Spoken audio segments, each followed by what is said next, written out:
Hello and welcome to the Overlanding podcast, the original podcast dedicated to vehicle-dependent travel.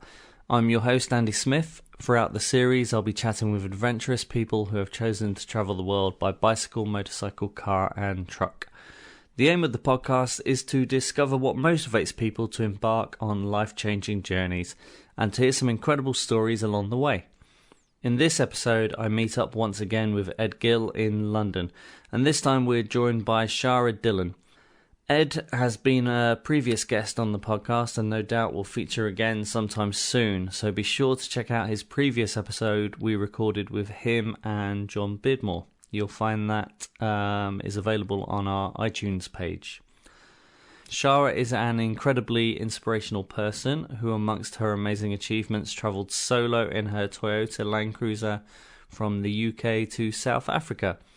Her trip, like many others, wasn't straightforward. In this conversation with Shara, we discuss overcoming major obstacles before you've even left, and we talk about preconceived notions about the African continent, amongst many other subjects. So without further ado, let's get cracking. Hello, joining me around the campfire today is Shara and Ed. Hi Shara, if you could just introduce yourself very briefly and just kind of explain why we might be talking to you. Hi Andy, I decided that I'd really love to take a long drive, and so in 2013 drove through Africa by myself in a lovely Landcruiser 80 series, if you know your cars. Yeah. Okay, and so how did you get to Africa? Initially the idea was to drive from London, but because of I was spring at the time, things didn't quite work out. I had planned about 3 or 4 routes through Africa. One was down the west coast at one point, and then I tried to see if I could skirt along the top of Africa. That wasn't working because of Libya, and then tried to drive around the Mediterranean, but because of the issues in Syria and Egypt, it became impossible. And then I actually had to wait for a full year because there was no ferry crossing between Turkey and Egypt, which is the crossing that most overlanders will take to get to East Africa. That whole ferry crossing stopped for a year and a half. And so I suppose because of all these issues, it took me a lot longer to get going. And in fact, by the time I was ready to go and by the time everything had settled down, the crossing from Turkey to Egypt had opened up.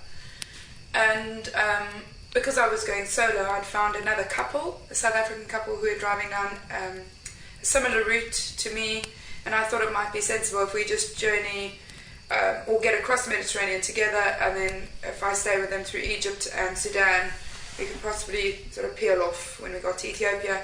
And they were very happy to drive in convoy. And so that was wonderful. I had all these plans, and they're called Krista and Grant. And but about 2 weeks before we were due to set off, the engine on my car blew. Right. A piece of rubber. Sure, it's a Toyota. It is. It boiled down to a piece of rubber that had sort of perished and was dangling, got caught in the cam belt, and the cam belt snapped. Okay. And the engine just misfired. So they took a month to rebuild the engine at the cost of $4,000. And so that set me back financially and also time-wise. And so I told Chris and Grant to go, because at that point I wasn't sure if I'd go at all due to financial restraints and the time. And I wasn't sure if the engine was going to be worth risking. I didn't know if it was going to be Africa ready or whether it would get me all the way to Cape Town. Yeah. And then from there, once it had been repaired, I'd kind of invested so much emotionally into this whole idea that I decided, rather than trying to drive on my own, just to ship the car to Mombasa in Kenya and drive from Mombasa down. Okay. So, you went on a massive journey before you'd even left England. Yeah, the hardest part of the whole trip was leading up to me leaving the shores of England. Yeah. So The number of hurdles I had to sort of clamber over was crazy. So how long was the time period when you kind of, the trip came into inception and then you left? Like, are we talking like years? Yeah, so I think it was about 2005. A good friend of mine, Andrew Von Meyer, and I decided that we were going to drive to Africa together. And so this is a drunken nights, pinky promise type That's situation. Generally how they all start. That's how they all start. And it took that long. Well, again, financially, how do you sort of afford this? I'm a teacher. We all know teachers feel very sorry for themselves. We don't earn that much money. And so there was no way I was going to be able to afford buying a car, doing it up, and getting through the journey on a teacher salary and trying to save money at the end of every month. So I kind of weaned myself off teaching and started up a sports coaching franchise, which I ran for 6 years, and then sort of grew the business and then sold it. And that's what took the time between the idea and the time I came to leave. Also, the period of time where they weren't doing the Egypt to Turkey crossing, I had a buyer lined up for the business and that fell through. So it took another 1.5 years to actually sell the business, find a buyer. Okay. But that, throughout that whole time, that was your goal, that was your... you were working constantly towards that? Yeah. Okay, that's interesting. That's possibly one of the longest lead-ins I've encountered on the podcast, certainly, from someone having the kind of idea and then actually leaving. So kind of throughout that time then, were you ever like, this isn't ever going to happen, I'm going to jack it all in, I'm just going to focus on something else? No, I just loved the idea of it so much that I had to go through it. There was so much holding me back, and the problem was, by the end of it, everyone I spoke to was like, you've got to look at the signs. Like, every single sign is telling you not to go. This is not going to happen, this shouldn't happen, there's something, you need to look at these signs, something's telling you not to go. And by the end of it, no one believed that I could go because so much had gone wrong. And it almost got to the point where I was just like, I wasn't doing it to prove anything to everyone, but I was just like, no, these, you can either see them as signs stopping you, or you can see them as hurdles you need to get over. And I was like, I'm going to get over this and I'm going to make it happen. Yeah, that's nice, that's good. So all these people that are telling you it's not going to happen, I have a bit of a theory about this, because that's a bit of a common thread that's popped up in a few previous podcasts, where people who've basically declared and announced that they're going to do something like this then have a lot of opposition from people who are telling them that they can't do it, that they're crazy for doing it, that they're never going to achieve it. And one of the reasons I think that happens is because I think people are quite often jealous. Yeah. Because they, for a couple of reasons. One, they might not be in a position where they can actually physically do it, financially, commitments, kids, mortgages, whatever. But two, I think some people don't have the balls to do it, and they struggle to admit that. So what they do is then, if they hear anyone else is achieving something like this, they kind of belittle it just to make themselves feel better. Yeah. I think it was more the concern that I was a girl, that I was going on my own, and that a lot of people, myself included, don't know what to expect, and so it's a pretty scary concept, right? Yeah. So I think it was more out of concern for me, and going to Africa on my own. Was that coming from friends and family, or just anyone you... For most people, friends and family as well, but my mum and dad were always very supportive of me doing my own thing, and this sort of thing, but understandably they were fairly concerned, and there was a point where I think both of them had seen how much it took to get going, and my dad actually said to me, he said, look, no one's going to think any less of you if you don't go, which just had me in floods of tears, obviously, because I was like, no one believes I can do this, and you start doubting it yourself, but it's a continent that I love, and I just really, really wanted to see it on the ground. Getting to Kenya was important for me. I really wanted to see Kenya and Tanzania especially, and so I had to make it work, and so I did. Clearly from your accent, you're obviously not British. Nope. So well, I'm partly British. I've got a British passport. You got a British passport, but your kind of love of Africa and desire to do this trip, is that coming up from your childhood? Yeah.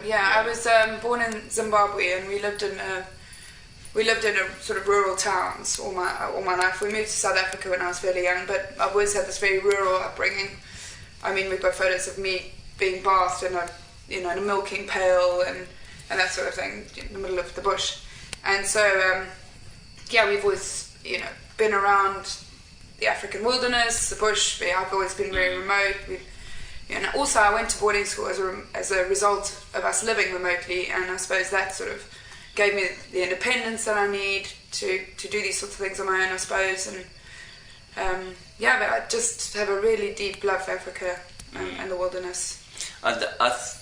Like one thing that really kind of strikes me, I fall really foul to the thing, like throughout the time when I've been travelling, and all the people I speak to on the podcast, they always come across and reiterate the same thing, which is the world isn't as scary as you think it is, or you've been told.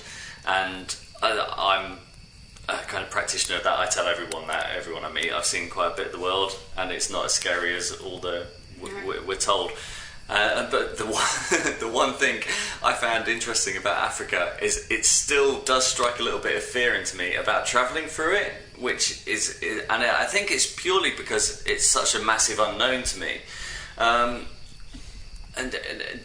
did you still feel the same? Were there times when you were like, actually, this country is pretty wild, and what I am actually doing is going to be a massive challenge? Yeah, I think leading up to it, you just don't know what to expect. Like, I know Southern Africa really well, but I didn't know what to expect from East Africa. I'd been to Tanzania before. I'd climbed Kilimanjaro, and the African countries don't differ from each other all that much.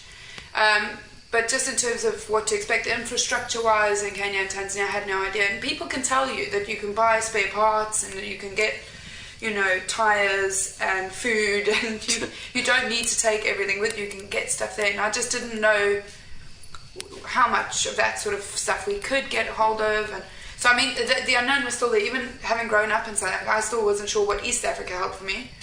But once you're on the ground, you get very, very quickly, you get an idea for the place. And I did so much research into the countries I was going to, and I knew they were fairly safe countries. I knew to avoid the northern part of Kenya particularly. So I'd done an awful amount of research and was very prepared for the parts of Africa that I needed to be slightly more cautious in. Sadly, South Africa obviously being one of those, but just in terms of the driving and being on my own. But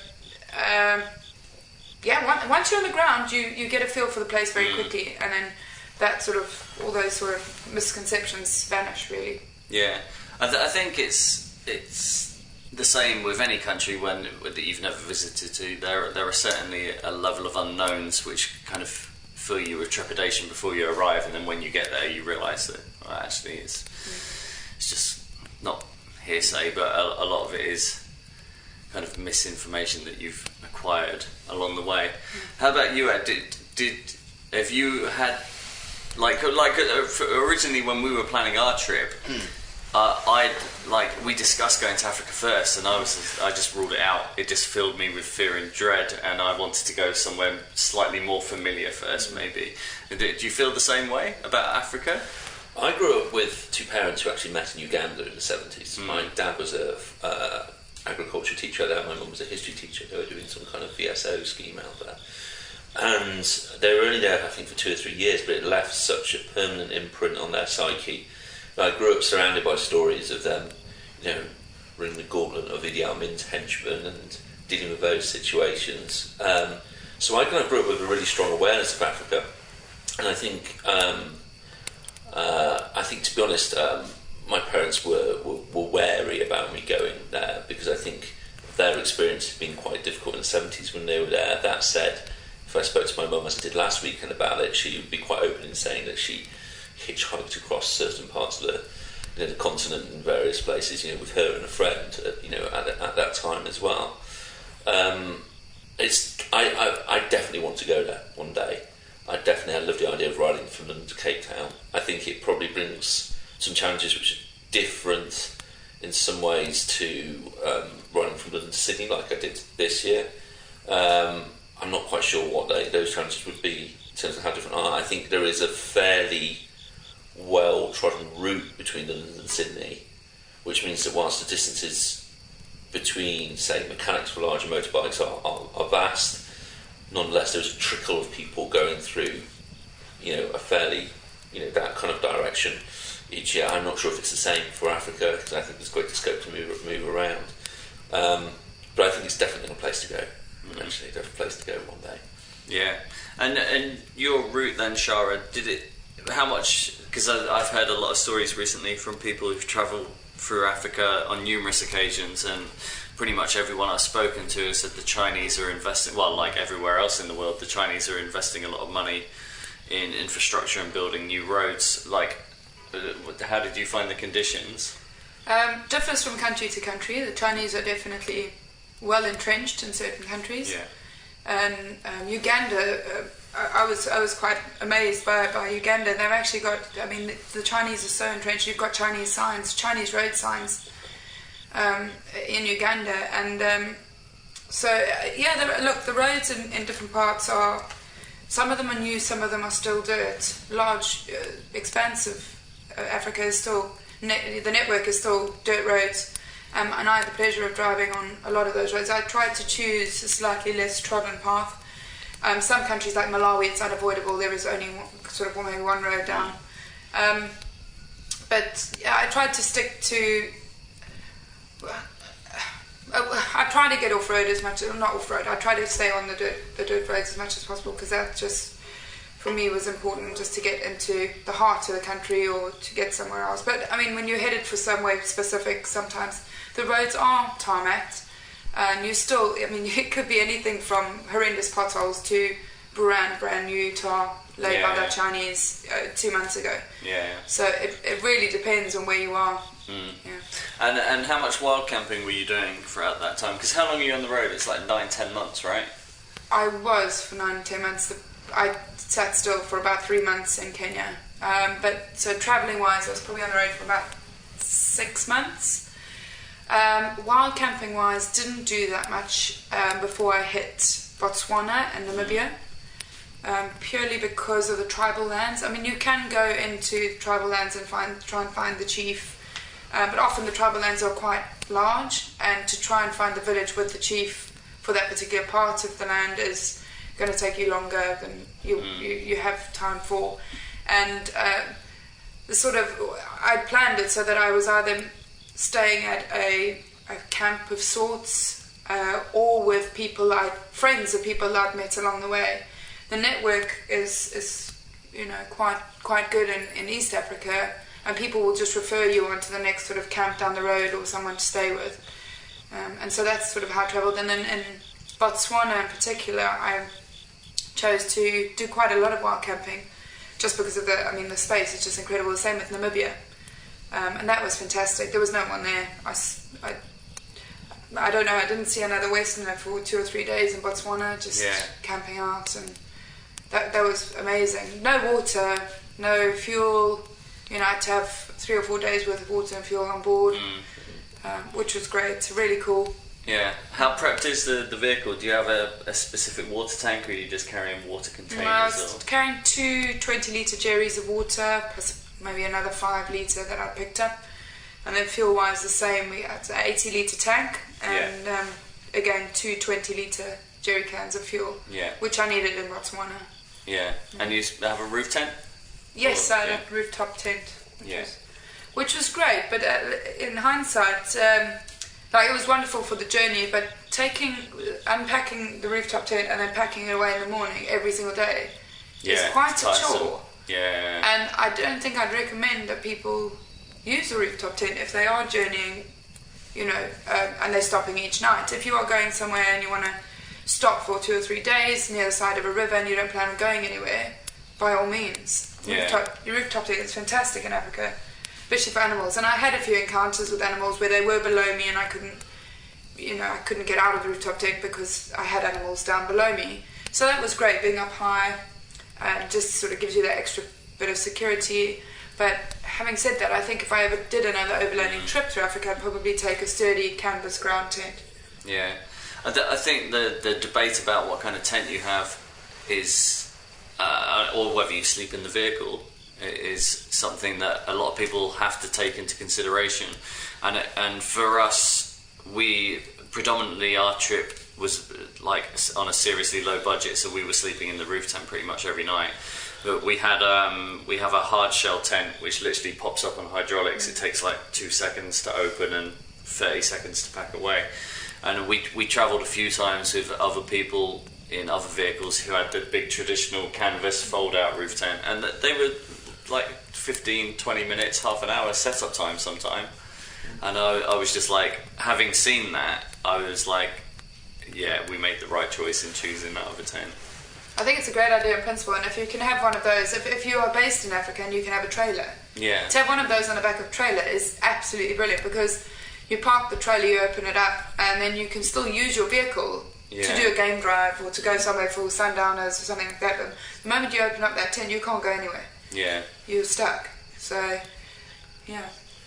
As speaking as someone who's done one big overland journey, and one who has an interest in doing another one, potentially, as I was saying, looking to Cape Town in the future, my sense is that looking at doing a trip in Africa, I would have to be extra wary about security on a whole nother level, perhaps, to run from London to Sydney. Do you think that reputation is, and that's based without having done any research, without having spoken too much to people like yourself, admittedly, but do you think that view is justified? Do you think, how big is security, an issue was security on your trip, would you say? Again, you have to look at the countries you're going through. If you're going through South Sudan, you have to be extremely cautious. I'm talking about the east now, the eastern side, the eastern route. I'm not familiar with the western route, but it's a lot safer than you think. Yeah. A lot safer. And you just have to know where the hotspots are. Northern Kenya, the Lamu section, the Al-Shabaab area. Yeah. You've got to be aware of what's going on in the country. The best people to speak to are the locals when you get there. Same as, so just, exactly people on the ground know far more than the Foreign Office, and although I don't just you should be checking the Foreign Office website, but people on the ground know far more. And it's often, I went to Jordan about a year ago and drove around Jordan for a couple of weeks, and it was the same thing. There was a lot kicking off down near this sort of southern area, and there was a riot and they blocked off the road, and there was a big issue, big army presence down there. And I was due to go to Wadi Rum, which is in the south, and we managed to get hold of some guys who live in the area near Ma'an where everything was kicking off, and they said to us, everything's cleared now, it'll be safe to come through now. And so I did, I went down. But people are very easily put off by that, and I don't blame them. But if you speak to people, if you have that network and the contacts, and you get information on the ground, it makes such a big difference. Which is exactly the same experience that I had on my trip, which was a case of reading, taking the information from the FCO. Yes, that's your initial port of call, but understanding that advice is for a family with 2.4 children as well. It's not just necessarily for people who want to drive vehicles in slightly offbeat locations on the world. And then research online in terms of, there's a lot of information there on Hub, for example, about people who've gone through maybe only a month before you have, maybe some other blogs you could follow. This is how I approached the situation in North Pakistan when I was going through. And then also when you get there on the ground and taking a feel for what local security forces are, in terms of what their view is on the situation, and then perhaps speaking to locals as well, particularly hotel owners, or, for example, local business owners are always a very good one to speak to, because quite often they have relationships all over the place as well.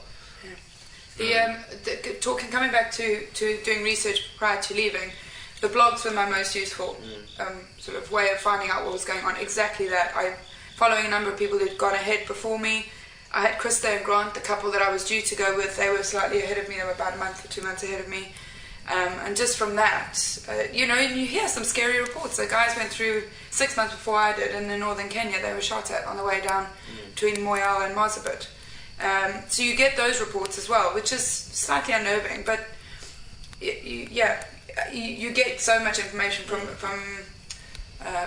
recent blogs, I suppose. But generally, and it's something I think we talked about when Ed and John and I were chatting, that the areas where there are incidents are so isolated and really quite small that generally the whole country gets tarred with the reputation from that one particular area. Yeah. And I think that's important to remember, that most of these things are quite isolated. And there were reports of those guys being shot at, but they were probably the only people that had been shot at in 6 months. I think it's more frequent than that, but yes, you're right. I mean, cars had gone through, but and I just want to reiterate, Zimbabwe has been tainted with such a bad brush, and Zimbabwe is one of the safest places to go to, and that's exactly. There's no one in Zimbabwe. There are no tourists. Everything is empty. The roads are empty. The tourist attractions are empty. There is nobody there, and it's so sad. The country is literally empty. How were you welcomed then? Because previously there was a big infrastructure for tourism there, and how were you welcomed with open arms and in Zimbabwe? Yeah, there's no one there to welcome you. It really is dead. I've still got family in Harare, and so we've been kept up to speed with how things are going, but the African people, the local people in Zimbabwe are the nicest people you'll ever meet. In fact, they're the nicest African people I know as a collective. The Zimbabweans are the nicest people you'll meet, and just we're so happy to see somebody in Zimbabwe. And I don't see myself as a tourist, so to speak, because I'm Southern African and I was born there. It was just really interesting to see that all the amazing sites just unvisited. Things are starting to fall apart slightly because of the lack of tourism. Which country was the biggest surprise? I'm putting you on the spot. No, not at all. I suppose I hadn't been to Kenya and Tanzania, really, and they were just magical. I'd seen Southern Africa, and I know Southern Africa is magical, but East Africa I hadn't seen before, and was just so pleasantly surprised by the wildlife and the bush and the people as well. So it was just nice finally getting there and just seeing that it is as amazing as everyone says it is. And it's something you mentioned just before as well. You've mentioned wildlife a couple of times. For you, was that a big reason why you wanted to do that trip? Yeah. Yeah, absolutely. The game parks in East Africa are phenomenal. It's hugely expensive. It's $80 a day for a foreign visitor to come in, and so. And can you take your own vehicle in there? Yeah, you can. You actually pay a bit on top of that as well. So they're trying to steer you into going with a tour operator, but you pay a bit more for a foreign vehicle to go through the park, and that made up quite a large part of my trip. I kept my route was planned around the big parks and trying to get into the big parks. I know some people who've overlanded through East Africa and down to Southern and haven't actually gone into the parks because of the expense, sadly. But I chose to put that aside and just spend the money and go and see the Mara and the Serengeti and Amboseli, South Luangwa and Zambia is phenomenal as well. So So having then planned that trip and then arriving there, but was there a particular strong reason why you wanted to go on your own, or was that just the way it worked out? I'd been looking for someone to come with me for a number of years. Yeah. And I posted some stuff on Horizons Unlimited on the hub, and I'd had some feedback from certain people. Just really, really hard to gauge what that person's going to be like traveling with. And because I was so unsure of my start date and because of all the issues I had leading up to the trip, I couldn't commit to a time or to a date. And so that kind of put a few people off. And then by the time it was I was on my way, because of everything that happened, I kind of bundled everything up at the last moment. I was off to Kenya with the car en route to Mombasa. I didn't really have time to sort a specific travel partner out. And to be honest, very quickly got over the fact that I was on my own and started really enjoying it. It didn't take me long at all. And I kept meeting people along the way who were just incredible. And the fact that I was on my own forced me to meet more people. Yeah, that's something that's come up with a lot of people I've spoken to, especially all the bikers. Where that and then for me, it's been really interesting to learn the differences between the things that people experience and how they experience them on different overland trips, from cyclists to people driving big luxury trucks. And how people have different experiences, and that's one thing that's been popped up a lot, is when people have been travelling on their own, they've seemingly had better luck. Yeah, better luck, and just you're just forced into experiences because you have no other option. If anything goes wrong, you have no option. You can't rely on someone else who's travelling in your group. You're forced to deal with it. The amount of people that approached me was great. I mean, they'd see me sort of on my own at a camp stop or something, and they'd come over to talk to me, or I'd go over and chat to them, and in doing so, would find out that they knew a couple of people along the way, or the network was sort of built around meeting people, and so I kept getting referred onto different people, and sometimes my route took a very different turn because somebody had told me to go and see so-and-so on the other side of the country, and I'd take that route. Yeah. Something I wouldn't have done before, and it's turned out to be the most amazing part of the journey. So one of the things I did, and I think also when you come across sort of the local officials, the road, the traffic cops, they'd always sort of look at me and they'd greet me, and then they'd sort of look around the car and try and find the second person, maybe sleeping on the back seat.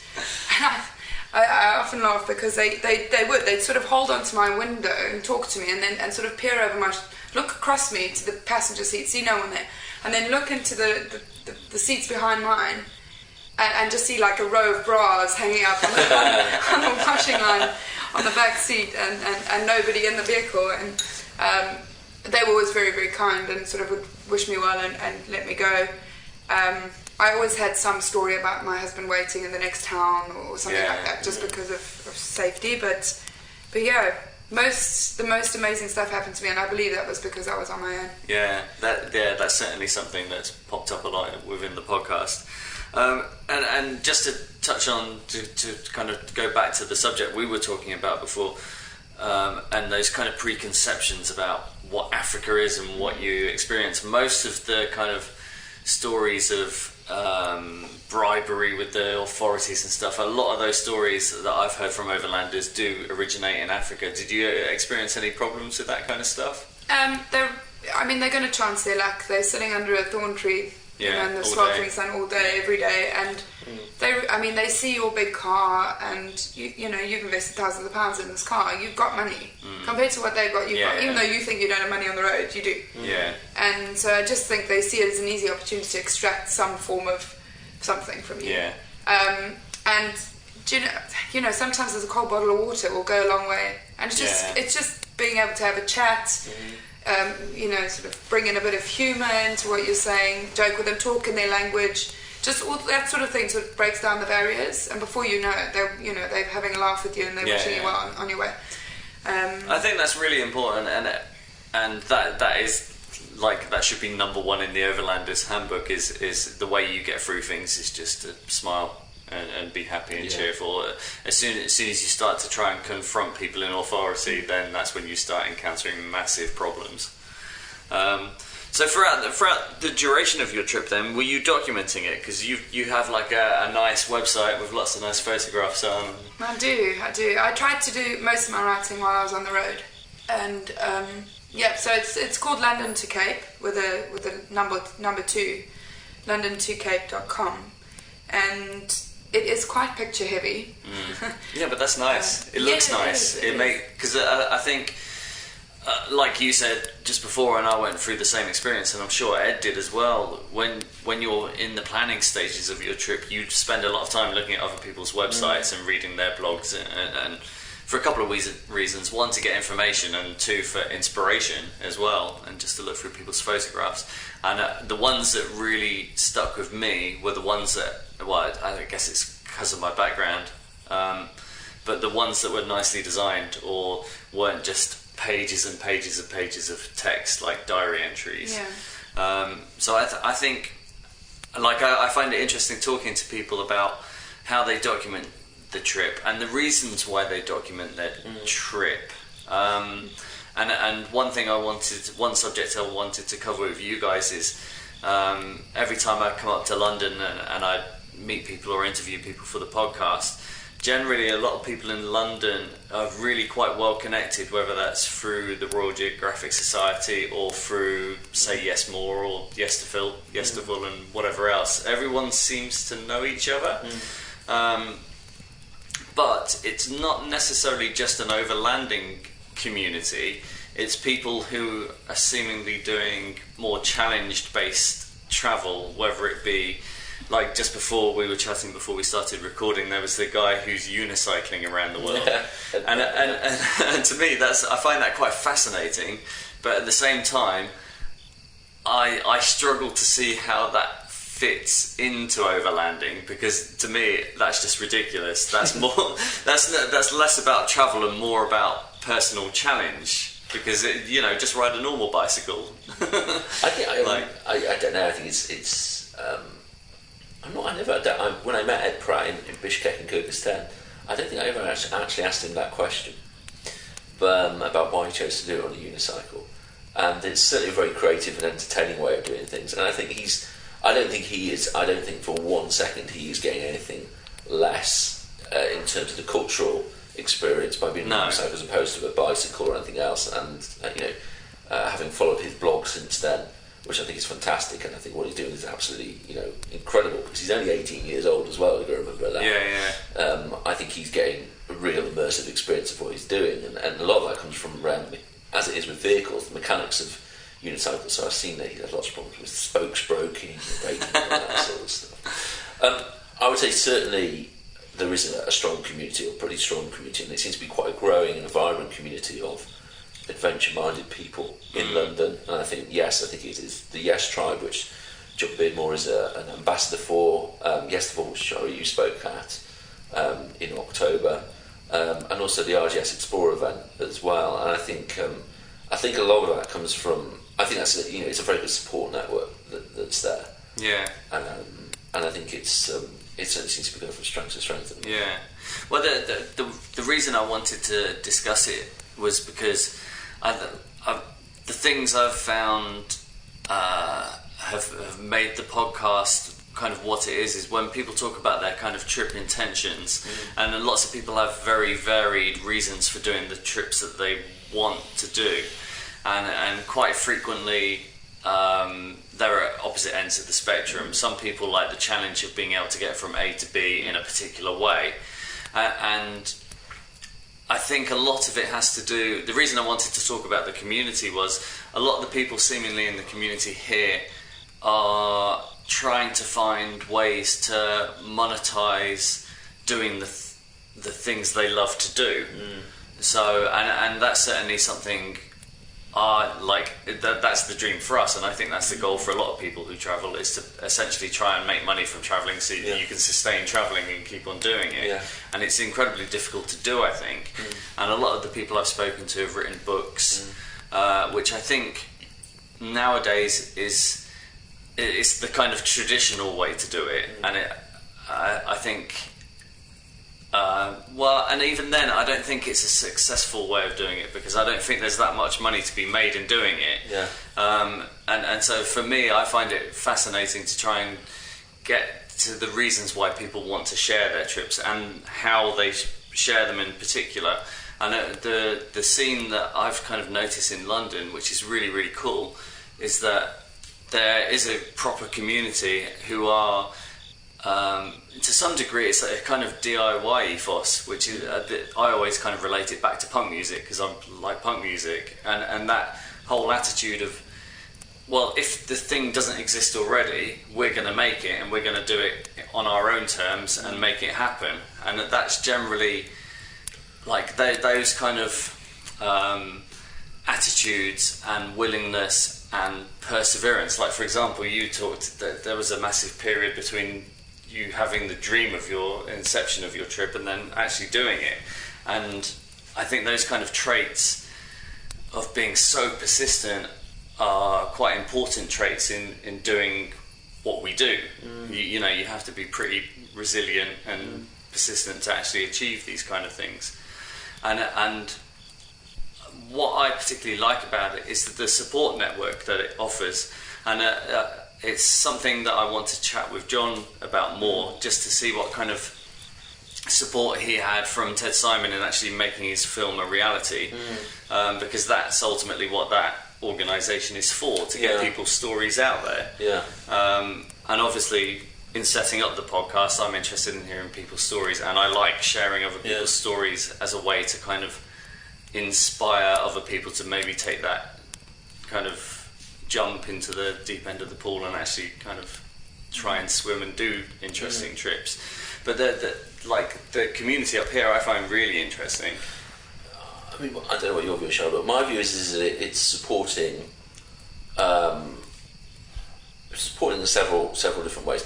First of all, in the way that it shows, you know, we're all, you know, many of us, or a lot of us, are conditioned to follow a certain career path or go through a certain path in life, which, you know, the typical kind of British middle class way of doing it is school, university, professional job, you know, married, kids, house, and then the cycle begins again. That's basically in a nutshell. Some people are able to step out of that really easily. Some people have no problem with stepping out of that very easily for whatever reason. For other people to break out of that and first of all to break out of that and acknowledge that doing something that they want to do something different to that, and then actually take steps to do that, is, for them, it's more of a push, once again, for whatever reason, whether it be upbringing, whether it be, you know, whatever reason. And I think just having examples around you of people who have made that jump, I think is very powerful. But I think there's a need, though, to also recognise that it still has to come from within, that desire to do it. And there is, I think, having a community is good, it's important, and it's a great thing. But it should never be mistaken as you should make sure you're doing it for the right reasons. You make sure you're doing it for you first and foremost, and I think that's absolutely vital. Yeah. So I didn't know any of these groups. I didn't actually. Shame. You know, this is. I will admit to this, which is awful. I knew that the Royal Geographical Society existed, but I had no idea that an average person like myself could be a member. And so I didn't know about any groups. I didn't know about any gatherings. I mean, I stumbled across Horizons Unlimited, which is a great website for anyone who wants to go overlanding by motorbike generally, or by vehicle. But I went on my trip without knowing and without the support of this sort of community, and it's only on coming back to England 2 years later that I've met a couple of people along the way, but have said to me, "Come and see the Adventure Travel Show." I was like, "What's that?" Come to explore at the Royal Geographical Society, and it's only on coming back from my trip that I've suddenly discovered this whole world of people, like-minded people, and I had none of that before I left, because none of my friends were too into doing these sorts of things. So I left with, and that's exactly what you just said, I left with I was completely unaware of the fact that there were loads of people like me in London. And I think, again, it's very easy for me to say this because I've done quite a few now, but there really are obvious common threads that run through a lot of the podcasts, and that's one of them. Most of the people who I've spoken to have left in naivety and just kind of got on and done it. And one of the reasons I wanted to ask, because my story is more or less exactly the same as yours. We set off to do something without knowing that it had a name or like there was a community that existed. And it's almost an initiation of fire, isn't it? You have to have done a trip to then, and then someone opens a secret door, and then you know all these things exist. I completely agree with you that, and actually. I mean, I think I knew of RGS Explore before I went. In fact, I went to RGS Explore just before I went. I'd been looking at Hub for a year or two, maybe just looking at the stories. Actually, Hub was the thing that made me realise, shit, other people are doing this, why can't I? Yeah. Hub was the real thing. And that's when I started planning, and then the straw that broke the camel's back, and I was incredibly lucky because I had a very good friend in Anna McNuff, who was clearly gone on and is doing great things now. Yeah, and I remember speaking to her in the October before I went, and she was just like, "You've just got to, you want to do this. I know you've wanted to do it for a while. You've just got to go ahead and do it." And she was right. So I was lucky in that situation. I think the community that's grown up in London actually has grown up probably in the last year to 2 years and really taken a real kind of tangible form, I think, if you see what I mean, and since then. I think perhaps because we're involved now. we know that. Yeah. See, it's interesting because I know a lot of people on the kind of periphery of it, and actually I've met quite a few people who are quite heavily involved, but I've never been in the right place at the right time to end up at events. So, but it's certainly something I'm interested in. But I was just curious whether there was, and it just goes back to something Ed mentioned about doing things for the right reason. I was just curious if now because it has existed for a year or so, 2 years, whether there's an element of competition between people, and which is why I kind of mentioned the guy on the unicycle, because is he doing that particular trip, and why is he doing that particular trip on a unicycle, and is he then challenging other people? Is he trying to get one up on other people, or is he chosen to do it on a unicycle in a very clever way that he knows he'll get media exposure, which will then put him in a better position to give talks and presentations when he returns, and then sustains his travel? I think you're right to interrogate it, but I don't think, having met Ed and spent some time for 3 or 4 days with him, as I say, in Michigan, I genuinely think it was, I don't think it's for any of those reasons for 1 second. I think it was just kind of like, he's quite a creative guy, so it was like, I'm going to go to unicycle. It's really cool. I think, to be honest, if you're going to go away and do an overland trip, a big long overland trip with those reasons in mind, I think you're probably going to come a cropper. I think you have to, I think you have to go in there and have, because of the demands that it puts on you, not just financially but also emotionally, but also in terms of, it is a challenge ultimately. I think you have to be doing it for you first and foremost. Yeah. That's my personal view. Otherwise, you're going to come back and you're not going to get from the experience what you think. That's my personal view. I mean, Shara, you might think. Yeah, I mean, if you look at my website, it literally is stories about my travels, just to let people know what I got up to, and a lot of the website also is like, information on the cost of fuel and distances and road conditions and where I stayed and stuff, and with the aim of helping anyone else who wants to own journey through Africa. So for me, it's not about the publicity or anything else. I'm very fortunate in that I'm a teacher, so I can teach anywhere, and I really love teaching. So I don't mind coming back to do my job and to teach.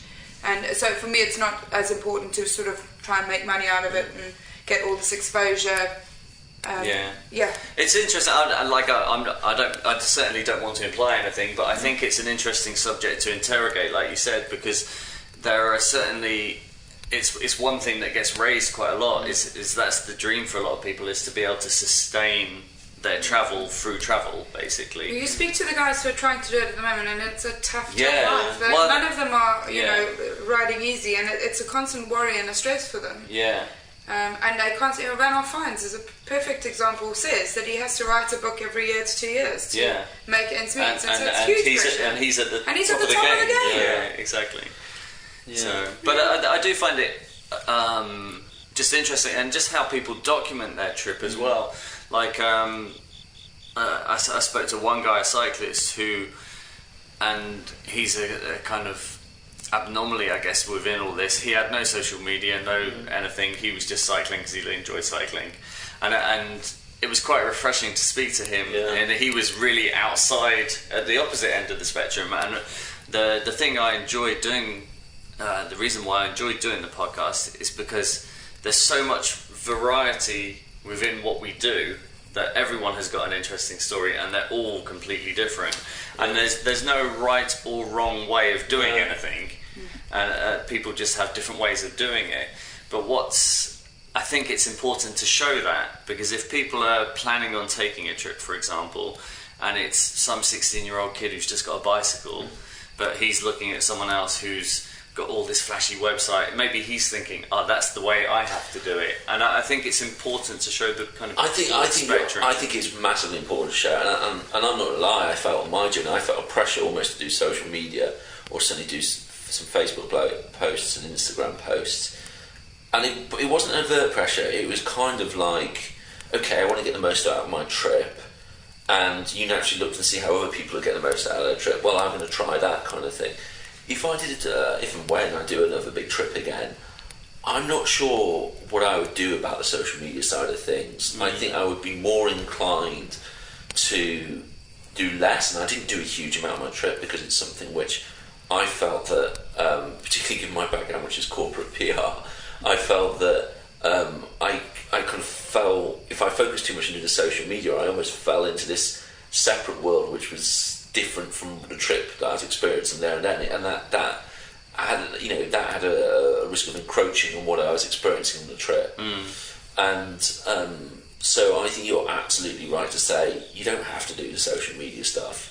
It's just that a lot of people choose to do it, and I think there's almost a virtue to not doing it. In fact, because it's more, it brings you back to a more I don't know if it's intrinsic, but more kind of fundamental kind of approach to travelling. It's also hugely time consuming. Yeah. And I didn't do that much when I was on the road, and the reason I documented what I had on the website, well, initially, was mainly turning my hand notes into written notes. Yeah. And just for myself, to try and sort of dig into all the details I didn't have time to write about, physically write about in a journal. So turn to the keyboard to sort of dig into. That's something else that I've come across recently. Someone who's written a book, but they had like a 20-year period between doing the trip and then writing the book, and. Did you find it help process the events and give you a new perspective to then sit back and reflect on the trip as a whole? To be honest, I was writing while I was on the road, so I do my handwrite some of the journals, and when I'd stop for a bit, would then type out and sort of create slightly more of a story. I felt people might want to read more of a story than, oh, today I drove from A to B, it was this far, or whatever. And but having said that, and this is a major confession, I got stuck in Zimbabwe, writing about Zimbabwe, purely because I'd been writing for about 4 or 5 hours, and hadn't realised that on WordPress, once you've published something, it doesn't auto-save. Something went wrong with the computer, and I lost 4 to 5 hours of writing, and that was a huge blow. And it was a fairly emotional piece because of because we'd grown up in had early childhood in Zimbabwe, and through the struggle that Zimbabwe has faced. It was a very emotional piece about what's happened to the country, and I actually haven't finished writing the blog about my trip. And my mum is, the one keeps saying to me, you need to do this before the memories fade. Yeah. Things do start to go. So I've left this for 2 years, 3 years now, which is far too long, and I do need to finish it off. But with time, it just becomes that much harder, I feel, to then start writing again. I'm very conscious of that point, and my mum's the same.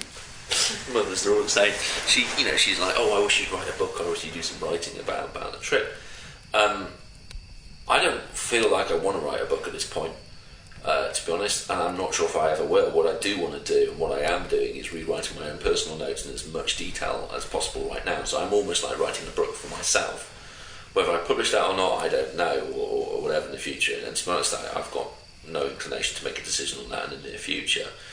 But I think it comes back to, for me, and it varies from person to person. For me, it comes back to why you did the trip in the first place. And for me, ultimately, I did the trip, and the reason why I want to do other trips is because I want to look back in 20, 30, 40 years' time and feel like I've experienced something unique and to myself, and have a series of stories to tell to myself, not to anyone else, but to myself, about what I did with the time available to me, basically. So I think, and this is something that's only really settled in my mind in the last 2 or 3 weeks, as I've been back for 6 months, I think I've become more comfortable with the idea is that the first audience is me, first and foremost, and that's almost the most important thing to me, which is a very selfish thing to view. I get that completely, it is selfish, but ultimately I think, in this day and age where we're used to sharing everything, I think it's, we have to say to people, it's all right not to share stuff. It's all right to do this stuff for you and you alone. Yeah, because ultimately you're the one out there taking the risks. You're the one who is potentially having sacrifices, whether it be in terms of relationships, whether it be financial, whether it be in terms of career. And I think that's an important point to get across. Yeah. I agree with that, yeah. Yeah.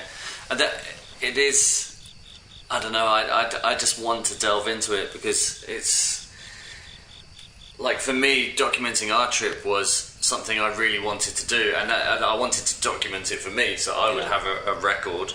But at the same time, like you said, it's so time consuming, and I think you have to be careful. Like, we ended up sharing quite a lot on social media, but to some degree, and I think you mentioned it just before, Ed, that it does start to shift the focus of what your trip becomes, and then maybe you're looking for that particular photograph, which is then going to get you like 60 thumbs up on Facebook or whatever. And I think it can dictate and change your experiences. And then if you commit to it too much and then you start getting a following, then there's that expectation that people are expecting you to post stuff continually, and then it does become a job, which is one of the things that we were to some degree running away from. You also don't get disconnected from the world back home, which is a good or a bad thing. I remember I didn't post for 3 weeks on Facebook when I was going to Southeast Asia, and I soon had people messaging me saying, "Is everything all right? Has something happened?" etc., which is fine. That's lovely people. But ultimately, I think part of going on these trips, part of it is unplugging. It's about unplugging from the world back home, so you can experience the world you're in at that point in time in that moment. Yeah. So I think there's that element to it, which is a big element as well. Yeah, that's actually no one I've spoken to's looked at it from that perspective before. They've looked at it, and I think that's really important. It's a multifaceted thing, because on one hand I feel that, but on the other hand, and this is the point actually on the note of blogs I do want to write something about on a blog, is that I think we're in this world now where we have so much interconnection in terms of information, but actually I think there's a danger in thinking that automatically translates to education and informing people. I don't think it does. I think we're in a more confused world than ever before. I think there's far more disinformation out there, as you've seen with the recent phenomenon, for example, of fake news. Yeah. I think information is hugely powerful, but I think now there is more need than any time in history before to have people there really telling what it is like on the ground, as it were, because there is so much information out there, as it were, and so much of it might be inaccurate or spun in a certain way. Quantity does not equate to quality. No. I think I've just recently done a trip, and that's kind of brought to the forefront of possibly why I would continue to keep I've got a Facebook page going and the website going and stuff, and for me it now is the moment I come across an issue, it's create awareness for that particular issue. Poaching is very at the forefront of my mind at the moment, so it's animal sort of conservation, and it's also just been on Lake Tanganyika for a month, and it's just highlighting the fact that no one's monitoring fish population in Tanganyika, which will, it will affect, it's affecting the people that live on the lake and stuff. And so for me, it's more about creating awareness of the issues of the places I'm passing through now. Yeah, and again, not to kind of shoehorn more common threads in, but that kind of cultural exchange is something that's come up in the last few podcasts, where the importance of giving back as much as you take from the country that you visit, and I think that's a really good example. Is it's all very well lots of people going on safari, but they're just there as passive viewers. They're sat in the back of a tour group Land Rover and just very much taking and not really giving back. Yeah, financially to some degree, but very targeted to specific people. If there's anything I could do, after this trip, is to highlight, I've sort of people I visited, the places I went to that were doing a good job and doing good community work as well. I would highlight them. Highlighting good conservation groups as well, and the work that they're doing. There's some phenomenal stuff going on, and even something as simple as just Zimbabwe as a whole, just trying to bring to the forefront of people's minds that Zimbabwe is not a place that people should be staying away from.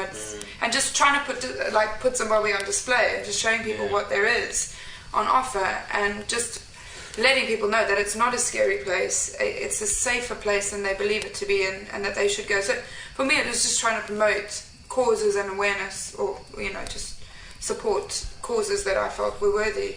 Yeah. I think that's good. I think there's someone who I've been trying to pin down on an interview, is a woman who's cycling in South America. She's literally heading out that way this weekend, I think, on a bicycle made of bamboo from the Eden Project, and it's basically a sustainability awareness and conservation project. So I've been trying to pin her down, and again, there are lots of different ways in undertaking these trips. Some people's it's purely selfish in a massive, great big luxury truck, and other people it's to raise awareness. So that people have lots of different reasons and intentions for their particular trips, and that's where the interesting stories lie, I think. And just to kind of raise awareness of all the different ways that you can do it, I think is quite important. That seems like a relevant place to stop. We're just under an hour. Is there anything else you want to talk about your kind of trip through Africa? Is there anything specifically, any interesting stories that? Well, just to say that a lot of people do ask me about the mechanical side of traveling as a solo female with a large vehicle, and my dad's always been very good with me in terms of bringing me up to be able to sort of do stuff that inverted commas girls don't normally do. I was always the one in the workshop handing him spanners, and we've always known how to change the tyre, and we know where to look for things under the bonnet, and so under the hood, as you call it. And so that side of things, females travelling on their own, a lot of girls are nervous to go on their own, and I can understand why. And I feel fortunate in the fact that firstly my dad and my mum both have brought me up to being quite an independent, resourceful person, and secondly I've got a really good understanding of Africa and the African culture and the people. And there were times in my trip where I walked a very fine line between knowing whether something was my gut instinct is probably more in tune with knowing whether a situation is going to lead down the wrong path, and for that I'm very grateful. And I wouldn't necessarily tell just any random girl to go and travel through Africa by herself without trying to look. Loads do. They take a chance and they go off in their backpack and stuff, and most of them are fine and they get along. But I just think I'm really fortunate to have that sort of upbringing and that sort of inside information, sort of knowing what to do when you get to a police checkpoint, for example. We've had that all our lives, so we know how to deal with that situation and how to get around having to pay bribes or to get out of a particularly difficult situation. And I did have a few. The trip wasn't without sort of a couple of complicated incidents, and so I attribute to my upbringing and my awareness of Africa to that. And then the last thing I will speak about is that a lot of people, if they have come across my story, will know that I did have a really large, really big accident in the middle of nowhere in Kenya. And that sort of would put a lot of people off as well. And the vehicle, but basically a large bus hit me at high speed, and we both went off the road. And luckily I didn't roll the vehicle, but my driver's side was completely smashed in. And whilst I was all right, the vehicle wasn't. And I was just really fortunate that I wasn't bleeding more severely or didn't have a serious injury, because the bus hit me through the door. I must have just bounced off it. I don't know what happened there, but really fortunate to be in a position where I could talk for myself, call somebody who I knew in Kenya, who then got a friend to me, who got me out of the situation. But had I been in a worse had I been worse off, I wouldn't have been able to speak for myself. I would have been in a really serious situation there. And so it's just small little tips that I want to leave for anyone who is doing a road journey, and that try and get yourself a really good sort of emergency cover. You get packages through, if you're traveling with sat phones or tracking systems, that you do get an SOS or an emergency, sort of package on bolt-on thing that you can use in case of it, because Africa, you don't have the infrastructure, you don't have the medical services you've got here, and so that was fairly important. And secondly, also just always laminate a card for yourself that you leave in the glove compartment with your name, your blood group, who to call in an emergency. That's a great idea. Okay. Because something that will speak for you when you can't speak for yourself, because they always go through the vehicle to find who you are or whatever. If you can't, that's a really good one. I've never heard that, which is quite surprising because it's such an obvious one. It is, and it's something I didn't have with me that I thought about after the trip. I really sort of thought to myself, what would I have done if I was, paralysed, if I was bleeding out, couldn't talk for myself. There was no way these African people who got off the bus to help me in the middle of nowhere would have known who to call or what to do with me. And I think a lot of the things you mentioned then are typical traits that you need to some degree to be able to do these trips. And I think one is kind of flexibility and a willingness. And I think they're quite simple things, but to the kind of uninitiated who have never travelled before, they can be incredibly daunting. And even just small things like a language barrier, for example, can be incredibly daunting to someone who's never travelled. But the reality of it is, if you stick two people in the same room who can't speak the same language, ultimately they'll end up finding a way to communicate, and it's easy. But not always. Makes you good at charades when you go. Yeah, good at charades. Which is good this time of year. It is. So I suppose you would just encourage I would always encourage people to start small, and to perhaps take a trip to Africa and go on an organised tour, so that you can see what the infrastructure is like. They actually have brick buildings. A lot of people you speak to assume that Kenya is just mud huts, and that they don't know that Nairobi is an actual city. Well, they've heard it's a city, but they don't quite know what to expect. And that in some ways it's quite westernised in Nairobi and in Mombasa. You find parts of the town that are quite westernised. You've got beautiful hotels in these places and stuff like that. So I think it starts small and sort of get confident. I mean, sort of gain confidence through going on smaller trips, and then just build up your confidence and go on slightly larger trips. Eventually, you will find that you can go on, a larger trip, maybe a solo trip. Yeah. Yeah. Good words, wise words. Seems like an appropriate place to stop. Thank you very much for your time. Thanks, Eddie. It's been great chatting. It was great to catch up with Ed and meet Shara. It's clear that Shara likes to sink her teeth into a challenge. Apart from the overland trip we discussed in this podcast, she recently became the first woman to paddleboard the longest freshwater lake in the world, Lake Tanganyika. Also in Africa. Shara's love affair for Africa and her desire to see what the country has to offer in the way of landscape, wildlife and culture has been the catalyst to find new ways to discover what is out there and how to find it. Her resilience and attitude to overcome the inevitable problems that you are faced when attempting adventures like this are traits that we should all aspire to. To find out more about her, please check out her website, london2cape.com. So that's London, the number 2, cape.com. You'll also find all the links and bonus material over on our website, theoverlandingpodcast.com. If you like our show, please subscribe on iTunes and write us a review, as this helps boost our podcast up the listings. We love hearing feedback on how we might improve the show, and we'd like to hear your opinion on what subjects we might cover in future episodes. So please get in touch via our website, theoverlandingpodcast.com.